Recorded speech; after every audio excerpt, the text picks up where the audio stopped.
Hey guys, it's Matt. I'm here at one of our apartment buildings in Philadelphia. Take a look. Here it is. This is one of our buildings. This is an 18 unit. You might have heard me talk about it on other videos. We had an issue with the tenant. I'm going to turn the camera around so you can see, and I'll explain to the issue we had, how we fixed it, and it's an interesting conversation. So, there's a tenant right here that's in a unit that's partially below grade. That's her window that probably falls up to about your waistline if you were inside the unit. That's Art. Say hi, Art. Hello. Crush Art's head. This is the driveway that goes alongside the building. And as you can see, we've dug out the foundation, and the reason we did that was she was getting a ton of water coming in right by that downspout right there. And at first we thought, you know what, that downspout must be leaking into her apartment.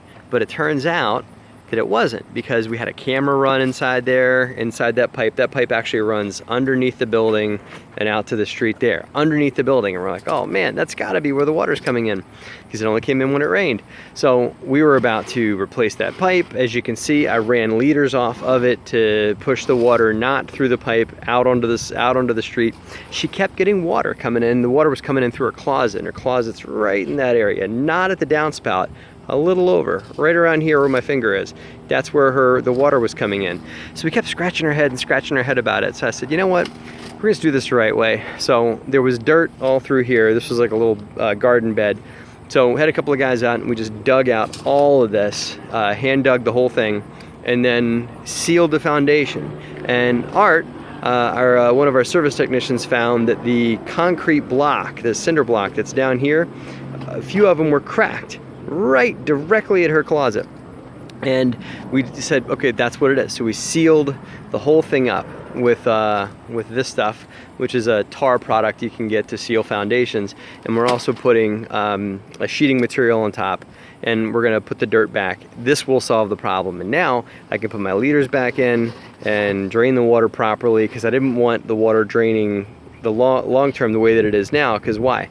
This is a driveway, and in the wintertime, as it gets very cold here in Pennsylvania, the water would drain off here on a nice slightly warm winter day, and then overnight the water would freeze out here on this drive area, and you can just, you know, write the script on where it goes from there, right?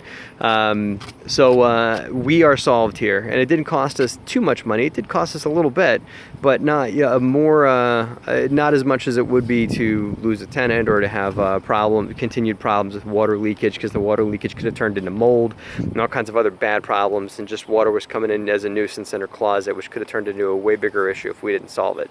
So foundations, guys. Foundations are a huge part of real estate. If they're leaking, if they're bad, if they're corroded, if they're you know, you can see a buckled foundation. Just foundations are a key part of a building, and if they have a problem, you have to solve it, because it could have caused problems all the way up through the structure and ended up really sabotaging our whole building. So that's it. Hope you enjoyed it. Take care. Leave a comment if you want to talk about foundations or talk about anything else regarding water seepage or anything like that. Have a good day, guys.